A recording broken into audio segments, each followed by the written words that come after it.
En 2012, después de una generación en donde Nintendo logró reposicionarse exitosamente en el mercado del videojuego y atraer a una nueva audiencia tras una serie de consolas que, a pesar de ser grandes piezas de tecnología y contar con grandes juegos exclusivos, atraían cada vez menos a los jugadores. Cada generación que pasaba se encontraban vendiendo menos unidades. Pero el Wii logró romper ese patrón, logrando la cifra de 103 millones de unidades, por lo que después de un éxito tan abrumador, la prensa, así como el público en general, pensaban cómo sería la siguiente consola de la compañía, y más importante aún, ¿podría Nintendo repetir su éxito? El pasado 18 de noviembre de 2022 se cumplieron 10 años desde el lanzamiento del Wii U en Norteamérica. En conmemoración me gustaría hacer una retrospectiva de la consola, porque creo que ya a varios años desde su lanzamiento podremos ver con mayor claridad todos los aciertos y fallos que se hicieron durante esta etapa de la compañía. En este video me gustaría mostrar los aspectos positivos y negativos de la consola y decir lo que significó para mí. Por eso, esto es...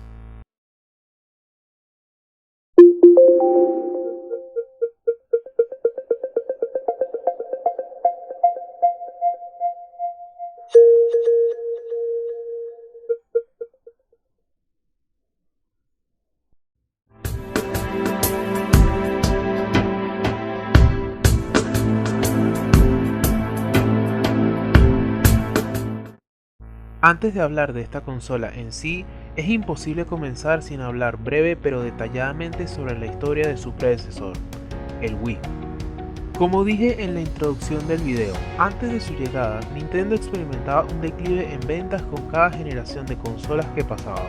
Con PlayStation 2 arrasando en el mercado, sumado a la llegada de nuevos competidores como Microsoft con su Xbox, obligó a la compañía a replantearse su manera de aproximarse en la creación de hardware y software, ahora buscando crear productos que apelen a cualquier grupo demográfico. Esta intención dio grandes resultados, reportando ganancias para el año 2009 de hasta casi 19 y 2,8 billones de dólares. Nintendo había pasado de ser una compañía que parecía ser la siguiente en salirse del mercado de las consolas a ser una de las compañías más exitosas a nivel mundial, creando un nuevo género para el mercado familiar. Sin embargo, a pesar del éxito de esta consola, a medida que fue avanzando su ciclo de vida, los problemas se fueron haciendo cada vez más notables. Para 2008, Nintendo reconoció las limitaciones y desafíos con el sistema, como la percepción de que estaba destinado a jugadores casuales en lugar de los jugadores hardcore. El hecho de ser una consola tecnológicamente atrasada en comparación de la Xbox 360 y el PlayStation 3, si bien les dio la ventaja de vender la consola a un costo mayor del que costaba fabricarlo, a la larga trajo consecuencias como que múltiples desarrolladores third parties no podían traer sus juegos al sistema por la poca potencia. Tal es el caso de juegos como Sonic Generations o Dead Space 2. Y siguiendo con los problemas con third parties, muchos desarrolladores notaban que los juegos first parties hechos por Nintendo eran demasiado exitosos. Todo esto dio como resultado que el Wii se perdiera de muchos de los juegos third parties más destacables de la séptima generación de consolas. También había una crítica de muchos desarrolladores a que el Wii se estaba saturando de shovelware, es decir, videojuegos que destacan más por la cantidad que por la calidad. Y por último, la llegada del PlayStation Move y el Kinect para las consolas PlayStation 3 y Xbox 360 hicieron que la novedad de los controles de movimiento del Wii desapareciera. Para el 2010, a pesar de seguir recibiendo buenos juegos, lo que solía ser uno de los fenómenos más grandes que la industria del videojuego había visto, pasó a ser poco a poco un mero recuerdo para la mayoría de los jugadores, como se reflejan sus ventas. Al final, el Wii logró vender la cifra de 100 millones de unidades vendidas para el segundo trimestre del 2013. Pero a pesar de haber vendido una cifra tan alta, falló en capturar a toda esa audiencia que había comprado la consola. Y es tras reconocer los problemas con el Wii que empieza la historia de su sucesor.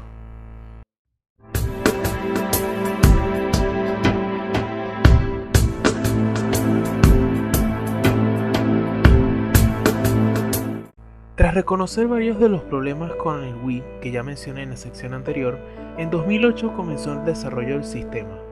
Sin embargo, la idea de qué dirección tomar para la nueva consola dieron lugar a un gran debate dentro de la empresa. y el proyecto comenzó desde cero en varias ocasiones. El concepto de una pantalla táctil incrustada en el controlador se inspiró originalmente en la luz azul de la bandeja de discos del Wii, que se iluminaba para indicar nuevos mensajes. Miyamoto y su equipo querían incluir una pantalla pequeña para proporcionar comentarios sobre el juego y mensajes de estado a los jugadores, similar a la BMW para Dreamcast. Mucho más tarde en el desarrollo, esto se amplió a una pantalla completa que podía mostrar el juego en su totalidad, un concepto que se sugirió pero que no era económicamente viable al principio del proyecto. Los primeros rumores de la consola comenzaron en 2010, cuando se comenzó a especular por el internet acerca de una revisión del Wii para el 2011, conocida como Wii HD, y que tendría video en alta definición y tendría una unidad de Blu-ray.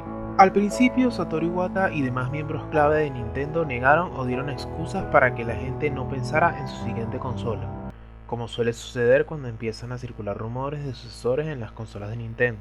Después de su presentación en el E3 2010, Iwata reveló a la BBC que Nintendo comenzaría a anunciar una nueva consola una vez que se quedaran sin ideas con el hardware actual y no puedan dar a los usuarios sorpresas más significativas con la tecnología. Más tarde, en una reunión de inversores, reveló que Nintendo estaba, por supuesto, estudiando y desarrollando la próxima consola de Wii, pero al mismo tiempo mantenía sus conceptos en secreto porque era muy importante para el negocio de Nintendo sorprender positivamente a la gente. Finalmente, en abril de 2011, una fuente no acreditada indicó que Nintendo planeaba revelar un sucesor de Wii conocido como Project Café en su presentación del E3 2011. Se afirmó que Café era una consola de alta definición y que también tenía compatibilidad con versiones anteriores del software de Wii. Los informes contradictorios también rodearon el nuevo controlador de la consola, con informes que sugerían un dispositivo similar a una tableta con una pantalla táctil integrada y la capacidad de transmitir juegos desde la consola directamente a la pantalla, mientras que otros informaron que el controlador sería similar al controlador de GameCube y la función sticks análogos duales, botones laterales y gatillos. El 25 de abril de 2011, Nintendo emitió un comunicado oficial en el que anunciaba que un sistema que sucedería a Wii se lanzaría durante 2012 y que las unidades de consolas jugables estarían presentes en el E3 2011. También que no se lanzaría en el periodo fiscal del 2012, lo que significaba que la consola se lanzaría después de abril de 2012. En junio de ese año, la revista Nikkei confirmó los rumores anteriores de que la nueva consola contaría con un controlador con una pantalla táctil que brindaría controles similares a los de una tableta para los juegos, así como una batería recargable y una cámara. Finalmente, en el E3 2011, el presidente de Nintendo de América, Reggie Fils-Aimé, dijo que sería un sistema que todos disfrutaremos juntos, pero también uno hecho a su medida. El nombre de la consola viene de la misma filosofía usada en Wii, que hacía referencia a la palabra inglesa Wii.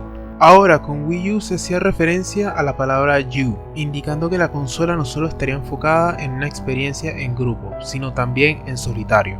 Además de esto, se mostraron un par de demos técnicas como la de un posible juego de Zelda y New Super Mario Bros. Me, la posibilidad de un nuevo Super Smash Bros. Y varias desarrolladoras como EA subiéndose al escenario a explicar sus planes de apoyo para el sistema. Tras el anuncio de la consola, varios analistas expresaron escepticismo en cuanto a la adición de la pantalla táctil, además de mostrar preocupación de que el control sería menos asequible y menos innovador que el Wii Remote original. Finalmente, Wii U se lanzó el 18 de noviembre de 2012 en Estados Unidos, el 30 de noviembre en Europa y el 8 de diciembre en Japón.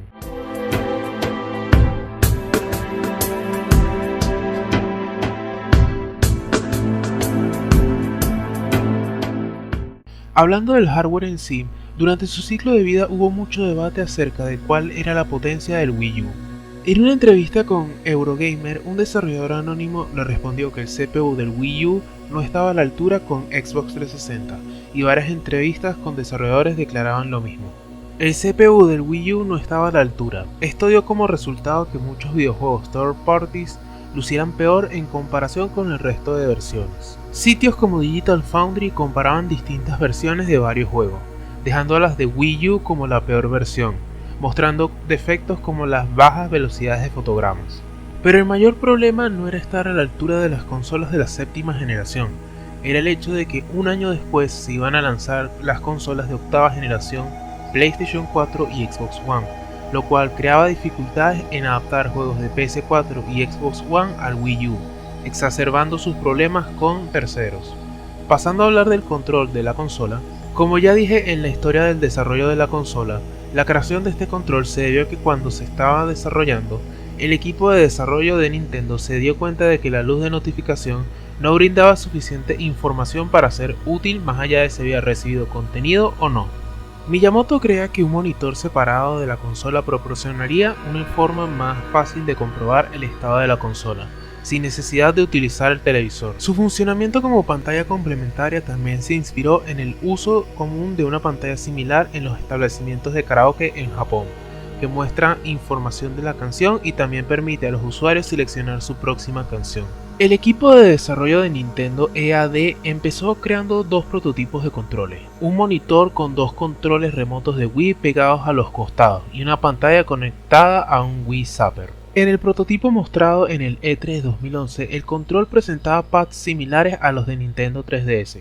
Más adelante, un empleado de TT Games filtraría el diseño final de la consola en Twitter, con un diseño de botones rediseñado y palancas analógicas en lugar de almohadillas circulares. Y finalmente, en el E3 2012 se presentó la versión definitiva, confirmando los cambios filtrados. Satoru Iwata explicó que el diseño del controlador está destinado a permitir a los jugadores ver los juegos de una manera diferente, un concepto denominado jugabilidad asimétrica, y con servicios como Miiverse, Nintendo esperaba que pudiera ser una ventana social. En mi experiencia sentí que el control era cómodo, aunque no me gustó que los gatillos funcionaran en modo de clic, es decir que no tenían profundidad, y sentí raro que ambos gatillos estuvieran hacia arriba en lugar de estar uno arriba y el otro abajo, como el control de Xbox 360. Todas estas características de la consola trajeron como consecuencia que el Wii U tuviera que venderse a un costo menor del que costaba fabricarlo. Nintendo esperaba recuperar esas pérdidas con la venta de juegos, lo cual llamó la atención de periodistas y analistas del medio. Si bien esto es algo que también hacen compañías como Sony y Microsoft, las últimas consolas de Nintendo como la Wii habían sido la excepción a la regla, ya que esta última con un precio de $250 generaba ganancias para la compañía desde el minuto 1.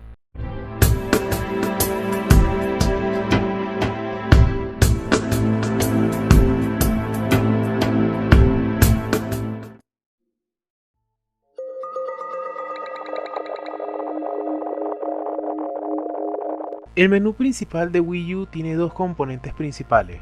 El Gamepad muestra una pantalla de inicio que consta con accesos directos a juegos y aplicaciones, mientras que la pantalla del televisor muestra un vestíbulo llamado Wara Wara Plaza, poblado por Miis de otros usuarios. El menú de inicio muestra información básica, como la hora actual, los niveles de batería del controlador y las notificaciones, y permite el acceso a varias funciones multitarea, incluida la Nintendo eShop, Miiverse, gestor de descargas, un navegador web y la lista de amigos del usuario. Lamentablemente, como alguien que adquirió la consola en sus primeros meses en el mercado, recuerdo que el sistema operativo de la consola era lentísimo. Se tardaba más de un minuto o a veces muchos más en volver al menú principal, hasta el punto de que en ocasiones tenía que apagar la consola y volverla a encender. Comparado con el resto de consolas de la época, me parecía raro que en Nintendo no hubiera nadie que notara este error y lo arreglaran, aunque hay que decir que a los pocos meses de lanzar la consola sacaron una actualización que corregía este error. Otra de las novedades del Wii U era su retrocompatibilidad para jugar juegos de Wii. El usuario debe ingresar al modo Wii, un modo heredado que emula el software del sistema de Wii y la interfaz del menú de Wii. Inicialmente el modo Wii se podía usar en la pantalla del televisor, de cualquier manera se deben usar los controladores de Wii. Una de las metas de Nintendo con el Wii U era crear una plataforma de servicios en línea, reemplazando el sistema de códigos de amigo de la Wii, creando una plataforma mucho más moderna similar a las que había en las consolas de Sony y Microsoft, habilitando el modo multijugador en línea, descargando y comprando juegos o aplicaciones a través de Nintendo eShop, chateando por video usando la cámara del Gamepad y el servicio Wii U Chat y otros servicios. Las novedades del sistema online se encontraba un servicio de redes sociales conocido como Miiverse, que está integrado en el software del sistema de Wii U. Permitía a los jugadores interactuar y compartir contenido en comunidades específicas del juego, utilizando su Mii como avatar. Miiverse permitía a los usuarios compartir logros, capturas de pantalla, dibujos y notas escritas a mano, y ciertos juegos seleccionados tenían esta aplicación integrada y podían realizarse interacciones sociales como el graffiti en las paredes en Splatoon o los mensajes de New Super Mario Bros. U. En mi experiencia usé Miiverse por unos cuantos meses y luego perdió mi interés. Recuerdo usarlo más que todo para ver cuando Sakurai posteaba cada día una nueva imagen del nuevo Super Smash Bros. Quizá para mí lo peor que recuerdo es que la mayoría de posts que se hacían daban cringe o pena ajena. Durante los últimos años de la séptima generación de consolas, las tres grandes compañías estaban obsesionadas con que cada una de sus siguientes consolas tuviera todas las funciones multimedia que los jugadores quisieran tener. Wii U tenía servicios de video en línea a través de aplicaciones como Amazon Video, Crunchyroll, Hulu, Netflix y YouTube. Para terminar con los servicios de multimedia del Wii U, Nintendo incluyó la función Nintendo TV, un servicio que permitía las listas de programas del proveedor de televisión de un usuario ser agregadas a los servicios de video a pedido en línea, en una guía de programación electrónica con recomendaciones y funciones de búsqueda, y la capacidad de usar la función de infrarrojos del gamepad para sintonizar un decodificador a un programa particular. Tristemente nunca pude probar Nintendo TV, ya que como suele suceder con este tipo de servicios, solo suelen estar disponibles en Estados Unidos. La única que pude probar fue YouTube, y fue lamentable ver que la versión del navegador de la consola funcionaba mejor.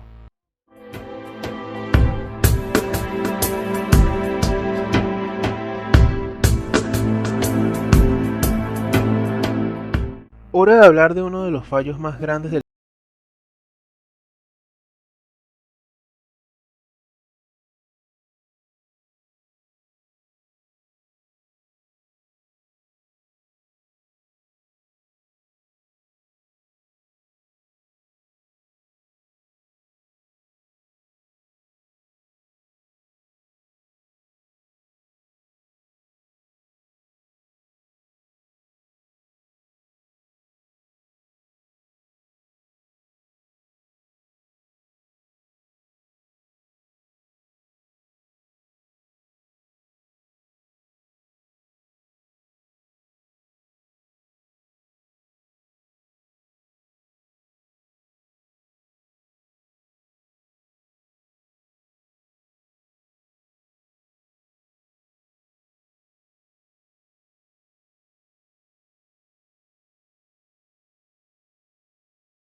transmitían cringe. Make this quick. Family time's dropping fast, people. Pew! Time to upgrade to Wii U. I look good. Look at that. Yeah, I look like I've been upgraded. Get the gift of family when you upgrade to Wii U for $299.99. Game rated E for everyone. Y si miran los primeros comerciales se darán cuenta que hacían énfasis en el gamepad en lugar de mostrar también la consola.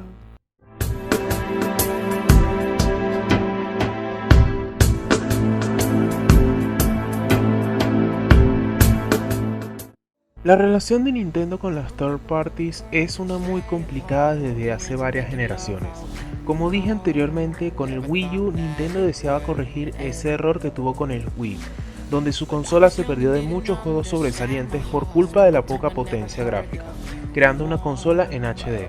Por eso cuando se anunció la consola en el E3, Nintendo puso gran énfasis en todo el apoyo que la consola iba a tener, principalmente de desarrolladoras como Ubisoft o Electronic Arts. A pesar de tener buenas intenciones, un problema muy grande es que en las consolas de Nintendo solamente venden los juegos de Nintendo. Prueba viviente de esto es que si miran los juegos más vendidos de cada consola de Nintendo, incluyendo el Switch, se van a dar cuenta de que los juegos más vendidos son sus juegos first party. Esto es un problema para las desarrolladoras porque en comparación con otras plataformas ven pocas ganancias en sus consolas. Esto sumado a los problemas que ya mencioné del hardware como el CPU y las bajas ventas que estaba teniendo la consola en ese momento, dieron motivos suficientes para que los grandes publishers cancelaran varios ports de sus juegos para Wii U y abandonaran la consola.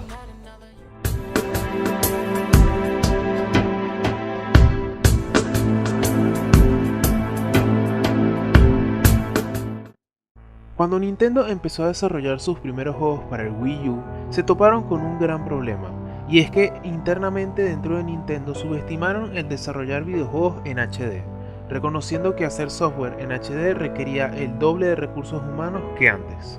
Miyamoto declaró en su momento que es posible que hayamos subestimado la escala de este cambio y, como resultado, el desarrollo general del software llevó más tiempo del previsto originalmente, justo cuando intentamos pulir el software en la fase de finalización del desarrollo.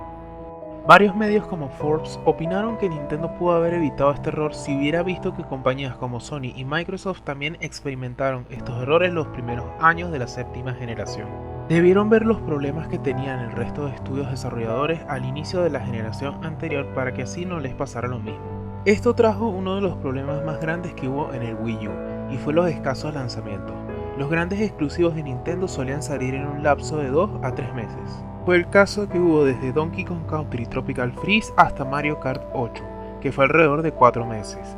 Y si a eso le sumamos el poco apoyo third party, resultaban en 4 meses sin juegos. Un problema muy común durante el ciclo de vida del Wii U entre desarrolladores first parties y third parties es que muchos no encontraban utilidad alguna para el gamepad. Muchos juegos third parties lo único que hacían era dejar una imagen en el gamepad o simplemente reproducían las mismas imágenes que se veían en el televisor. Y en el caso de los juegos first party de Nintendo, a pesar de que hubo algunos juegos que intentaron demostrar su utilidad como Nintendo Land, varios simplemente daban poca o ninguna utilidad que pudiera tener el control, como fue el caso de Donkey Kong Country Tropical Freeze o Super Smash Bros. Otro problema que había eran las versiones de los juegos third party en Wii U, la mayoría siendo versiones inferiores de juegos en comparación con las de otras plataformas. No incluían multijugador, los DLC no eran lanzados en la consola o simplemente se jugaban peor que en las demás plataformas. Por último, me gustaría hablar de lo más importante que tuvo la consola, sus exclusivos. Lamentablemente solo puedo hablar de un par debido a que cuando adquirí la consola a los pocos meses mi país sufrió una severa crisis económica. Por no decir que era mejor estar en el infierno que vivir en ella.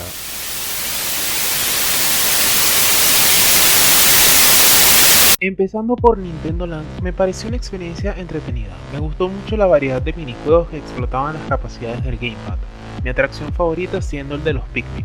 El juego de Donkey Kong, que era muy difícil pero una vez lo completaba generaba una enorme satisfacción, y el juego de Metroid era divertidísimo con multijugador local.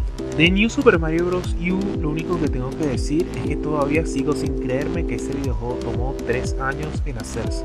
Zombie U me pareció una experiencia muy desafiante, les juro que morí un montón de veces en este juego, especialmente en la parte del coliseo. Aún así siento que pudieron pulir otros apartados como añadir multijugador online. Ahora voy a mencionar los pocos juegos que apenas pude probar de la consola, mediante demos o juegos que probé en otra Wii U de alguien más.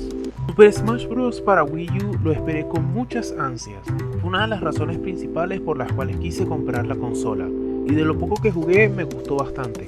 Recuerdo que el primer personaje que seleccioné fue Mega Man, debido a que fue el personaje que más deseaba probar cuando lo anunciaron. De Splatoon recuerdo cuando se anunció en el E3 2014 e inmediatamente captó mi atención por su estética y gameplay único. Probé la beta antes de su lanzamiento y me divirtió bastante, saqué todo el provecho que pude a esa beta. Monster Hunter 3 llegué a probar su demo pero no me gustó. Creo que la demo estaba diseñada para que el jugador perdiera obligatoriamente, y eso me dejó una mala impresión. Pikmin 3 recuerdo ver el gameplay antes de su estreno y se volvió uno de los juegos más deseados en ese momento. Probé la demo que salió tiempo después, me gustó la jugabilidad y toda el aura que transmitía el juego. De Bayonetta 2 lo poco que jugué me gustó mucho. Una lástima que no lo jugué en su momento pues fue considerado uno de los mejores juegos de su año. Sonic Lost World jugué su demo y no me gustó cómo se controlaba a Sonic ni tampoco el único nivel que te dejaban jugar. Sonic Boom jugué su demo y me pareció horrible, no me gustó cómo se controlaba Sonic ni tampoco esa sección donde huías de algún enemigo a lo Crash Bandicoot, por lo visto menos mal no lo compré. Game & Wario llegué a probar su demo en una tienda de videojuegos y lo sentí como el típico juego de colección de minijuegos que se hacía durante la era del Wii. Menos mal que años después le di mi oportunidad a WarioWare y me enamoró completamente. The Wonderful 1&1 fue uno de esos juegos que inmediatamente me enamoraron cuando lo vi por primera vez en el Nintendo Direct del 23 de enero de 2013. Me gustó su jugabilidad y el aura del juego, aunque siempre preferí usar el stick derecho para jugar. Mario Kart 8 lo poco que jugué me encantó. Quizás lo único que no me gustó en lo personal fue la ausencia de ciertos personajes como Bowser Jr. o Dry Bowser, que eran de mis favoritos. Por último, me gustaría hablar de Rayman Legends Challenge App, una app con desafíos semanales y diarios. Fue gracias a esta que me hizo desear comprarlo, además de una buena manera de recompensar a los usuarios de Wii U por el retraso del juego. Wii U era una consola que tenía la intención de volver a crear un impacto similar a la de su predecesor, siguiendo la filosofía de la innovación. Querían estar a la altura de sus competidores en cuanto a funciones y potencia gráfica. Pero en el proceso se toparon con un montón de problemas que, por no querer ver los errores que cometían los demás, terminaron cayendo en ellos, terminando con un ciclo de vida muy corto en comparación con otras consolas de la compañía. Una consola que nos enseña que para ser un éxito hay que estar consciente de las tendencias del mercado, estar preparados en cuanto a juegos exclusivos y, si planean innovar, estar seguros si de verdad va a ser útil para su uso. Creo que la consola pudo haber tenido un destino un tanto diferente si Nintendo hubiera corregido su error en cuanto a la publicidad, haber visto las dificultades que tenían otros estudios de hacer juegos en HD al inicio de la pasada generación. Hubiera mejorado un poco la situación del Wii U. Para no terminar este video con una nota tan negativa, me gustaría decir que pese a todo no puedo negar que me dejó buenos recuerdos, y por eso no creo que sea olvidada.